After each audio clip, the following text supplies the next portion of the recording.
Hola, ¿qué tal? Esperando que estés muy bien. Te doy la más cordial bienvenida a una nueva clase de tu materia de contabilidad de contribuciones.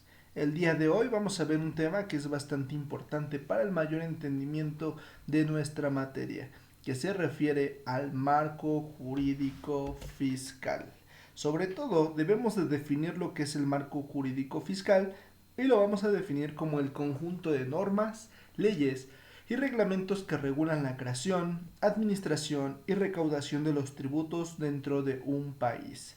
Este marco jurídico va a establecer las obligaciones y derechos que tienen todos los contribuyentes, así como las facultades de las autoridades fiscales para poder revisar, supervisar y hacer cumplir el pago de las contribuciones.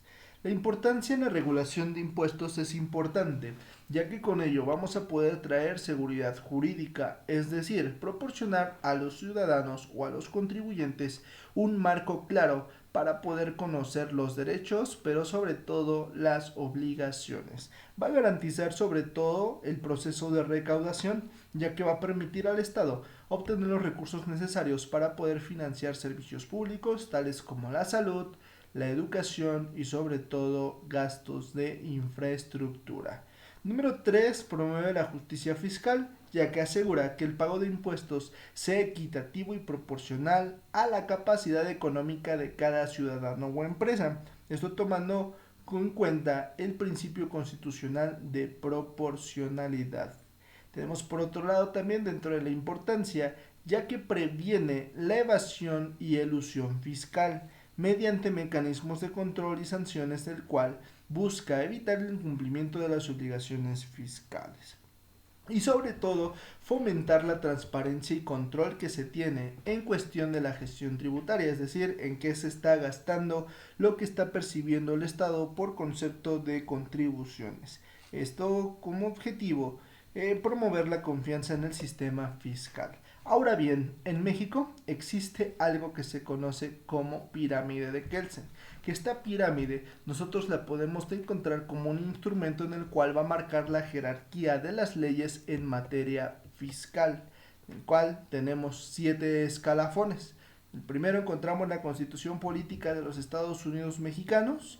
En el número 2, tratados internacionales. 3, leyes federales. 4, leyes ordinarias locales. 5, decretos. 6, reglamentos y 7, normas jurídicas individualizadas.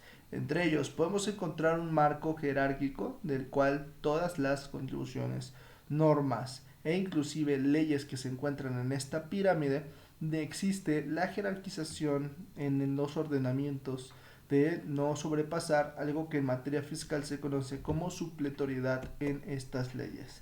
Por ende, para poder tú ser causal de estas obligaciones y tener esta jerarquía de la pirámide que te comento, debes de tener ciertos atributos en tu personalidad, que estos se reconocen como atributos de la personalidad jurídica. Estas las vamos a definir como características legales que nos van a permitir identificar y sobre todo diferenciar a una persona de que sea física o moral dentro del sistema jurídico. Estos atributos son esenciales para que las personas puedan ejercer sus derechos, pero sobre todo cumplir con sus obligaciones, incluidas las obligaciones fiscales. Dentro de los atributos que te comento, de acuerdo a la personalidad jurídica, tenemos uno, el nombre, que bueno, es corresponsal al nombre que identifica a la persona en el ámbito legal y social. Para personas físicas basta con el nombre y los apellidos. Y para las personas morales, la denominación o razón social. Existen ciertos documentos de los cuales nosotros podemos observar estos datos, tales como para las personas físicas la constancia de identificación fiscal y para las personas morales el acta o las actas constitutivas. Como segundo atributo tenemos el domicilio y este es el lugar donde la persona reside o donde se localiza su empresa.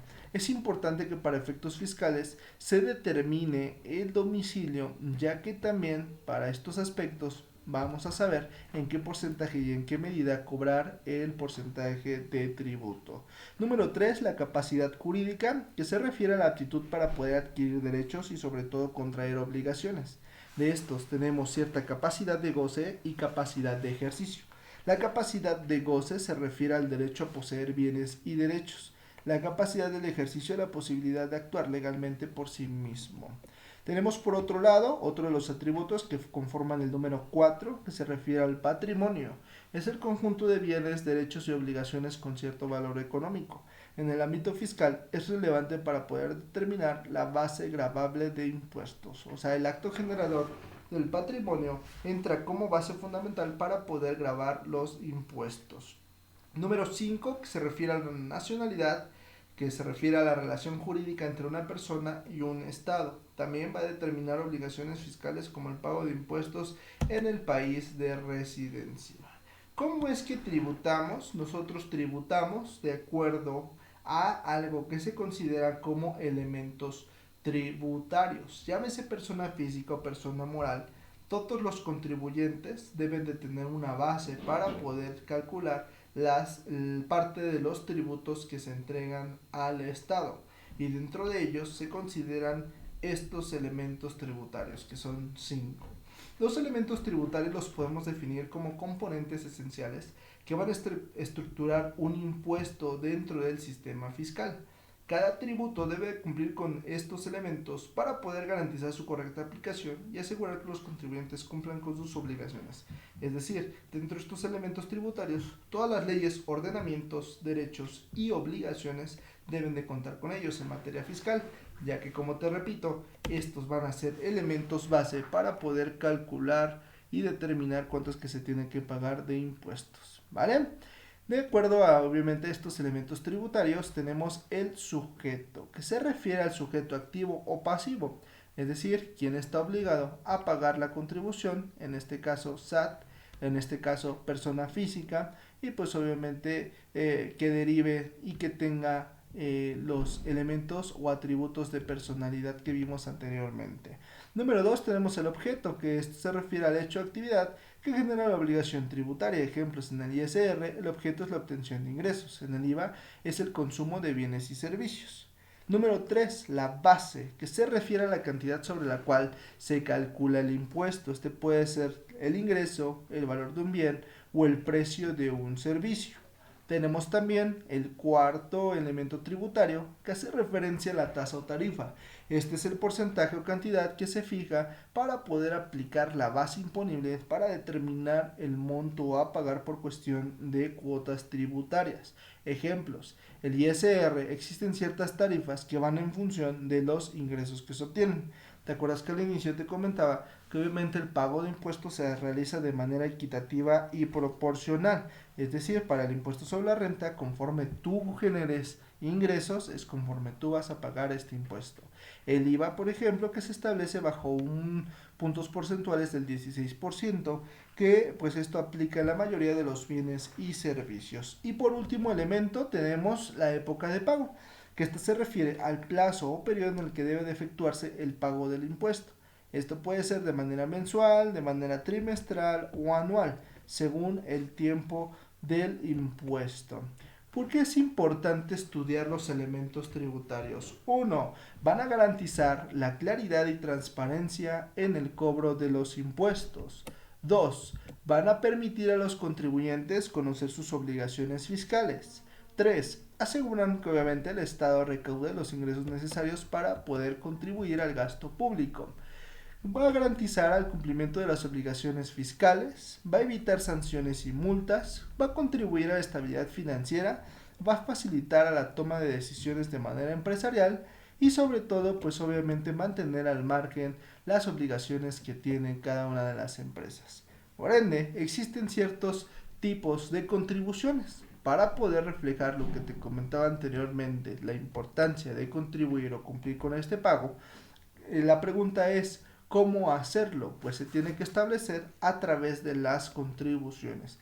Las contribuciones las podemos clasificar en 4, que se refiere a los impuestos, aportaciones de seguridad social, derechos y contribuciones de mejora. Los impuestos lo podemos aplicar como las obligaciones tributarias generales o todos aquellos que deriven de la ley del IVA, del ISR, impuestos locales como el impuesto sobre nómina, etcétera, derechos pagos por servicios que son exclusivamente del gobierno, se consideran como servicios gubernamentales, tal como pues legalizar, por ejemplo, un acta de defunción, un acta de nacimiento, un pasaporte, etcétera.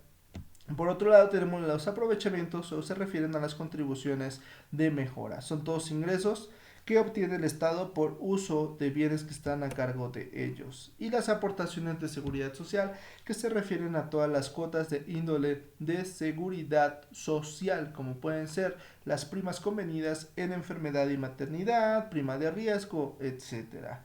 Por otro lado, tenemos, ¿verdad?, el conjunto práctico de lo que se refiere la normatividad y regulaciones. La contabilidad de contribuciones va a estar regulada por leyes fiscales nacionales, estatales y municipales, pero sobre todo es fundamental conocer el Código Fiscal y otras normativas aplicables. Como ejemplo práctico, tenemos que la empresa X debe de calcular el IVA e ISR sobre sus ingresos. La contabilidad de contribuciones le va a permitir entonces registrar estos impuestos y sobre todo presentar sus declaraciones y determinación de estos impuestos de manera correcta. Para concluir, la contabilidad de contribuciones podemos considerarla que es clave para el cumplimiento fiscal y la estabilidad financiera. Su correcta aplicación puede evitar problemas legales y sobre todo mejora en la gestión empresarial. Bueno, esto sería todo y esperando que te haya gustado, me despido de ti y nos vemos en la próxima.